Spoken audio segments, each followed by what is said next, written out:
Hey guys, it's layout update time. Guess what? I have started construction for the new Santa Ana section of the layout here. And no, we're not making any freedom seeds over here. We're working on the building right here. This is our little building that's going to be going in the corner, and I got a little bit, I got a little boomer diorama in me here, and I got fired up and started chopping up some styrene and stuff like that and putting a building together. So yeah, I'm currently just kind of gluing it up, getting the skeleton down. So let me get this little clip off of here. We'll go over to the layout. I'll put it over there and we'll take a closer look.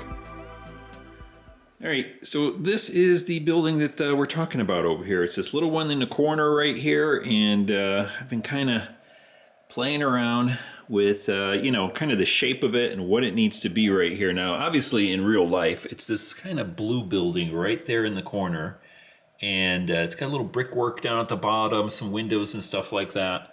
And really what I'm going for is this little scene right here with the track running down the side of it over here.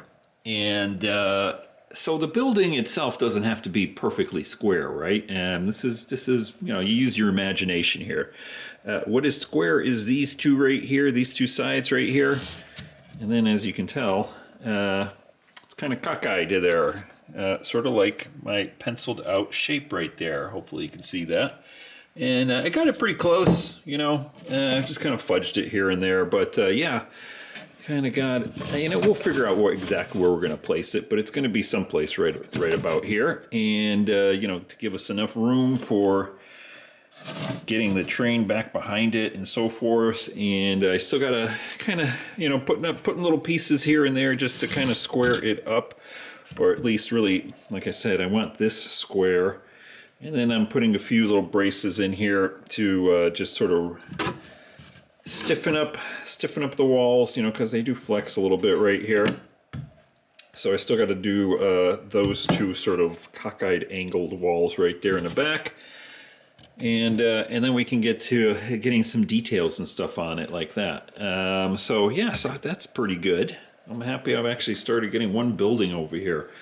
I do have my backgrounds, still working on them. I haven't printed them out yet. I might do that later today. Who knows? I don't know, at Walgreens. So by the end of this video, you may see backgrounds already, but you might not.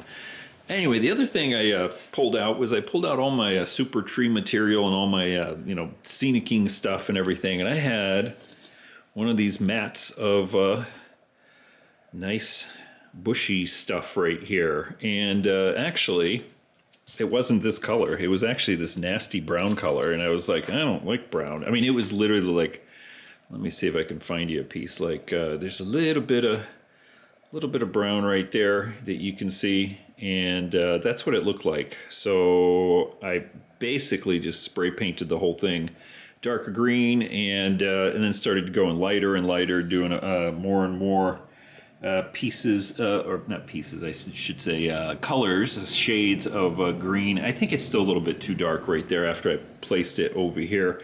So I'm going to go over and probably just continue to spray paint it with some lighter green and everything until I get it, you know, to what I want. Now this is going to get kind of chopped up and used all over this section of the layout, but you can see kind of the pictures or the bushes sort of in the background. You can see there's sunlit. And that's sort of the color that I'm going after. So you can see it needs to be definitely lightened up a little bit more. Ooh, look at that, zooming. Yeah, so if I'm getting that going, I got the building going, and probably gonna run a few trains here too soon. Somebody was asking about all the trains sitting on top of the shelf over here, sort of my pseudo staging area until I get my staging area completed back behind the backdrop over here. And it's kind of funny because you know, we always joke in California, everybody thinks we have like earthquakes every day. So somebody said, do they fall over when you have an earthquake? Like we have an earthquake every other day. Yeah, no, they don't fall over. They just sit there. The shelf itself there's not much of a lip right here, but a little bit. So, you know, it's not going to fall, you know, one way or the other. So yeah, I'm good there. Don't worry about it. As far as what else, the rain, yes, it is raining outside, and you know, it's wet. It rains. Everybody else is good. The usual places are getting mudslides, and the usual places are getting flooded, just like it happens every time it rains here. So nothing new. That's about it. Okay, let me get to working on that building a little bit more, and we'll see how far I get.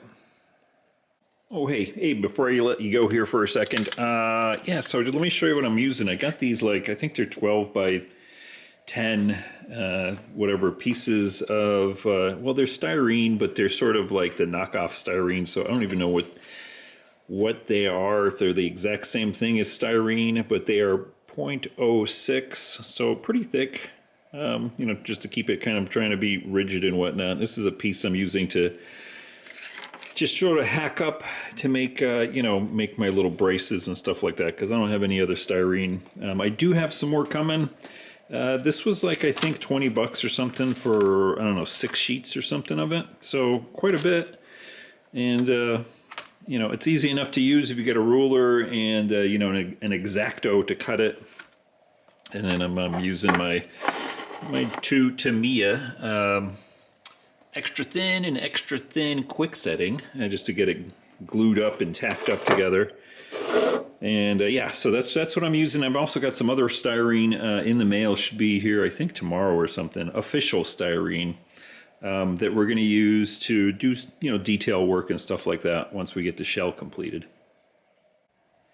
All right, so I have been playing around with this thing a little bit more, just kind of getting different braces in different locations, and let me see how that's, so that's going to be sort of like that. So that's the way it's going to be sitting. We got the road over here, track going back behind it, and then the sort of funky curves are going to be going that way. The only other thing I got to do right now is just get a little bit of a roof on here. So what I did was just flip this over, and this is bright. Kind of lined it up anywhere over here, and I'm going to go ahead and do my cutting right here and get the roof on. All right, so got that cut now, and let me go ahead and put stuff away over here. You know, this is kind of like all over the place. Let me see here. I think that's the way it'll go. Something like that. All right, we just got to get that glued on. Well, we're not going to glue it on yet because we're going to be doing fascia and all sorts of nice decorations and stuff like that. Well, let's go put it on the layout and see what it looks like. All right, that's looking pretty good there. Hey, we're getting someplace. I know it's a big white box, but at least it's better than, you know, not doing anything over here. One small step at a time. That's the way you do it, right? And so I'm working on this one little thing, this building, this little scene right over here. That's what I want to do, and then we'll move on to the next thing. All right, I'll see if I put this all in just one video or part of another one. We'll see how long it gets. Probably better to just do like a single part there, because I actually want to go do some running with some trains over here, and I want to put that in its own video. Anyway, guys, hope you enjoyed that, at least a little bit of an update here. We're getting stuff done. We're going to start running trains out here pretty soon.